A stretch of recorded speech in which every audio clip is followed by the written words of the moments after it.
Even in the world of baseball aficionados, Carmine Capuccio is certainly not a household name. But in terms of Reading Phillies lore, Capuccio's one brush with glory may rank as the single most dramatic moment in our Phil's history.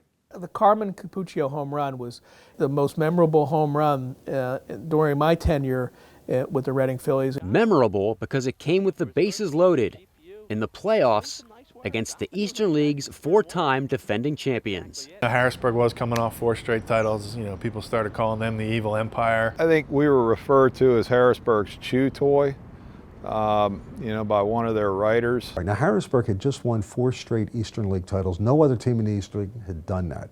Harrisburg's going for a 5th straight Eastern League title, which had only been done 3 times in the history of minor league baseball and not once since 1944. We had finally wrestled the division away from them, winning the division that year. 85 wins, leads all AA, hopes are high. Here comes the first game, and it's a 5-4 game going to the top of the 9th.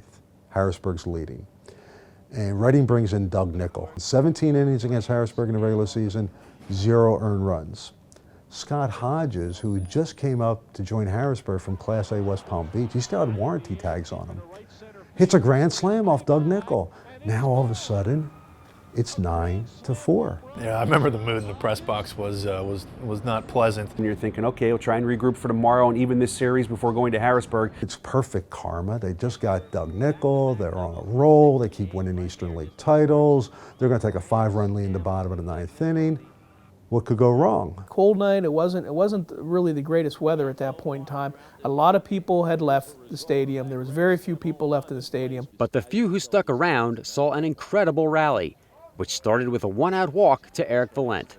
You just felt it a little bit, and like I said, we had such a close-knit group of guys that I don't think we ever gave up. Just a lot of walks. The Harrisburg bullpen collapsed a little bit. Rod Stevenson came on. 3 free passes and a pair of RBI singles trimmed the Senators' lead to 9-6, and the stage was set for Cappuccio, who was called off the bench to pinch hit. We're going to have a pinch hitter coming in. I think it's Carmine Capuccio. Here comes Carmine Capuccio off the pinch hit for Brian Harris. He's won for his last 5 weeks. Cappuccio comes up, and it took a lot of guts by Gary Varsho to send him to the plate. Carmine Capuccio was not a star player. He was I think, pretty much a veteran, utility-type guy at that point in his career. Wasn't an everyday player. He's a guy that didn't play defensively a whole lot. He was a DH, a veteran guy. He had a meniscus injury to his knee and had surgery, and he missed 2.5 weeks. And then when he came back, timing was a little off. Couldn't exactly put weight on the knee. I believe it was 0 for 17 going into that at bat. Carmine wasn't necessarily known as a power hitter, but it's like we got a couple runs now. You got the bases loaded. Here comes Carmine. Carmine, just keep the momentum going. Slap one somewhere, and next thing you know, he slaps one over the left field wall. For a grand slam. Watch that baby go, Greg! Grand slam home run! Cappuccio! The Phillies have won it 10-9. And all of a sudden, it was this grand slam home run, and Harrisburg doesn't know what hits them.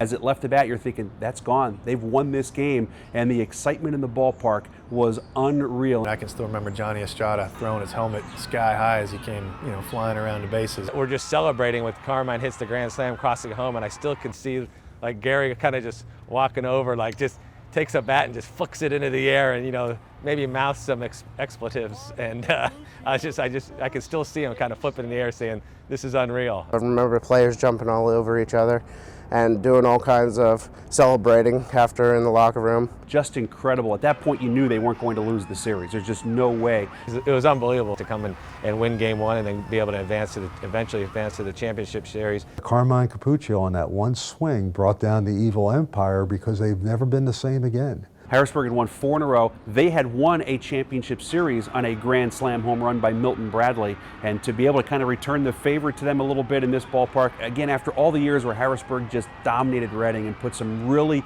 ugly losses on the Phillies, to win that game in that fashion, truly unbelievable. It was a perfect ending. It was a perfect story, not for Harrisburg, but for Reading. A special, special moment. Other than winning a championship, it does not get a whole lot better than that game-winning grand slam in the bottom of the 9th inning.